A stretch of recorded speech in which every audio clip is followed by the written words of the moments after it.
We know people can go missing for so many reasons: mental health issues, foul play, or they simply got lost or injured in the wilderness and never seen or heard from again. But where do they go? Sometimes the remains of missing people are found many weeks or months later in very difficult to find places with no plausible explanation of how or why they got there. Even more intriguing is the fact that many people are found in areas that were searched many times before, and they were not wearing certain items of clothing, such as shoes. This video will tell the tales of 5 people who posted on YouTube and the comment sections of missing persons videos, such as the Missing 411 series by author David Paulides. Fortunately, these people managed to survive their harrowing encounters, potentially shedding some light into a dark abyss where some unfortunate people never return from.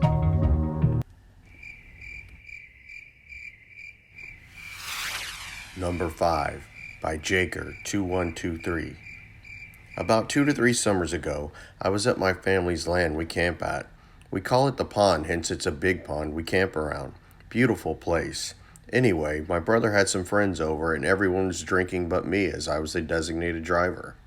So I was sitting about 5 or so feet on the other side of the fire from everyone else when I turned around and beside me, the other one trailer they have, and the screen door was open and standing in the doorway was this tall black figure of a dog.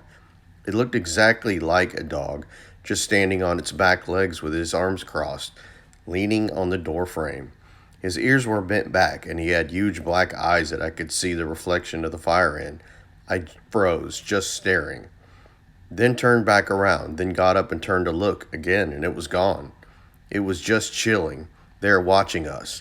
I was pretty shocked, so my sister came over to go in the trailer to use the washroom, so I grabbed her arm and said, "Oh my God, I gotta come in. I've just seen something," so we just looked around for a while, telling her what I saw. But it was long gone. I got the nerve to check around outside too, and nothing from the forest surrounding was so dense it could have been easily slipped away without anyone seeing it. And to this day, I've never seen anything like it. Number 4 by Zen Meister 451. Here's my story. It's absolutely true. I am not one prone to hyperbole or exaggeration. I used to live in Wawona, a small village situated within Yosemite National Park's south entrance. If you didn't know it existed, you might drive right on by. It's a turnoff from the main road which leads to Yosemite Valley.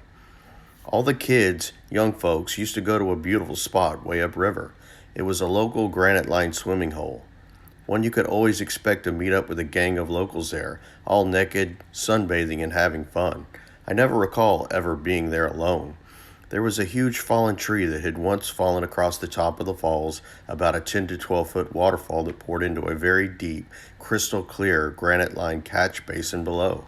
When I arrived that early afternoon, I was quite surprised to discover that I was the only person there. I walked over the log, over the falls to a granite spot on the other side. I stripped down and was enjoying the sun. However, I felt decidedly uncomfortable. Even though it was a perfectly clear day, with no clouds in the sky, there was a darkness which I just couldn't put my finger on. It felt as though the air was thick enough to block out some of the sun's rays. I recall searching the sky to see if I could detect any haze. There was none. After about an hour of uneasiness, and with no one else showing up, I decided to go back to my cabin. I got dressed, headed across the log to the other side, turned left and headed up a small incline which led back along the Wawona. Here's when it happened. As I was climbing the incline, I was looking at the ground, but as I neared the top, my gaze leveled out, and there in front of me was something. I froze in my tracks. I was unable to move. All I was aware of was the 2 black eyes with a penetrating gaze, and then I became aware of a voice in my head saying, "Deer, no mountain lion, no deer, mountain lion." I was frozen to the spot. Whatever the other we was, never lost eye contact. I don't recall even blinking. Then, all of a sudden, I had the impression of an upward movement of the whatever. It was like levels of movement going up and to my right. Then I suddenly came back to reality with an almost cartoon-like jerk. There was nothing around but me. I examined the area for footprints or disturbances on the path, but since it was heavily wooded trail, leaves and pine needles made it difficult to detect anything out of the ordinary. All the way back, about 2 miles, I kept stopping and checking behind me.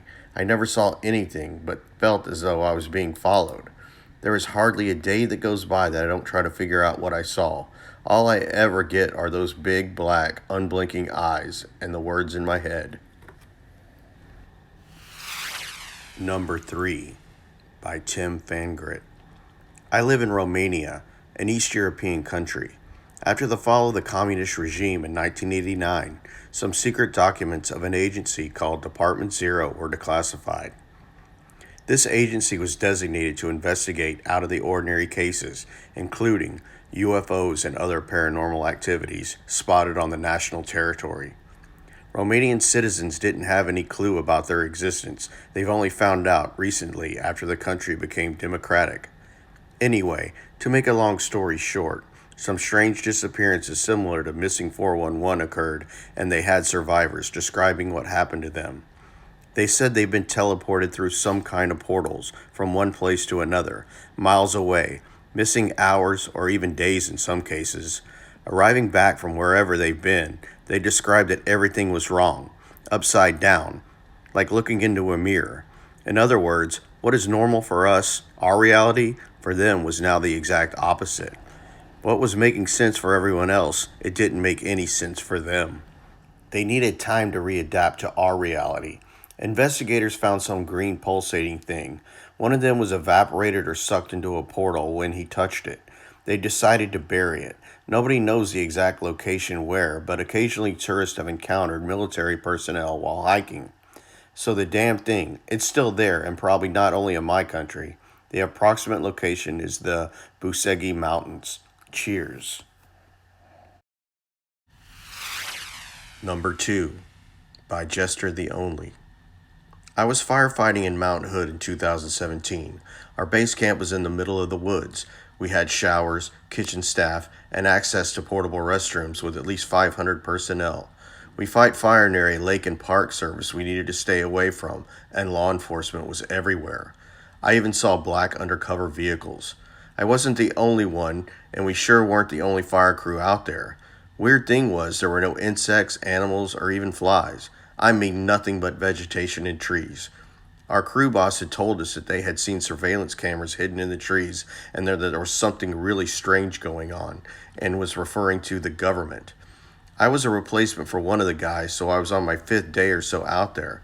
It was also on my 3rd year fighting fire.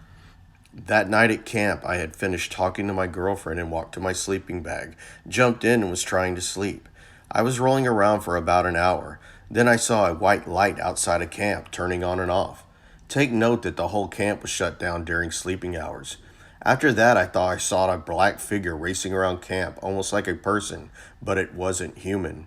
Then a big, buff, human-like bull raced out of the ground in the middle of our camp. I shit you not, I could not believe what I was seeing.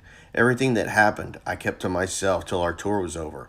All of this happened in Oregon, but even in Warm Springs Reservation has some unspoken things that happen. I've seen things out while fighting fires during the night. I'm not saying it's UFOs or the government, but it's happening, especially around our Cascades Forest and Crater Lake National Park. I was on the GH Ranch fire crew from Klamath Falls, Oregon. We are trained to pay attention, have a buddy system for everything, have a radio on both ends of the crew, and never walk off alone in the woods. We are not allowed to touch bones of any kind. I've always seen things since I was 11 years old, but let me tell you, it's not normal, and the BLM National Park Service, ODF, and U.S. Department of Forestry are keeping it disclosed. Don't ask, don't tell. Number 1 by Nellie Nay. My boyfriend and I got lost in a national park last year. His family has a cabin on the land and we went for a hike. He's been there his whole life and I've been there quite a bit. We were going in circles. No one could hear us. He shot off his gun and no one could hear it. It was really frightening, especially an hour in. It was starting to get dark and we were yelling before we heard a man not 10 feet away say something. I also heard some chains. It reminded me of a dog collar and a leash. We looked around and there was no one there. We were so confused. There couldn't be a person there. Even though this was a national forest, this part wasn't accessible to the public. How could someone be in the middle of the forest on private property full of dead trees be around without noticing us? There was literally no one there. It was really scary. We heard lots of weird noises we didn't quite process while we were struggling to find our way back. We followed a creek for hours until we reached a highway. When we got back, we were talking about all the weird stuff that was happening while we were trying to escape the forest. I don't know what it was, but it felt like the forest wanted to keep us there. We would hear people and run one way before hearing something else and being completely turned around. We are mountain kids, always have been, and we were just completely empty headed of everything we knew in there. We joked that it was some portal or something just because of how often weird life felt in there. I'm not crazy. None of that was a hallucination, even though it sounds nuts. His family thought we were crazy, except his grandpa, who spent many times in the woods himself. You could see in his face, he had an idea what we had gone through, and he knew what it was about.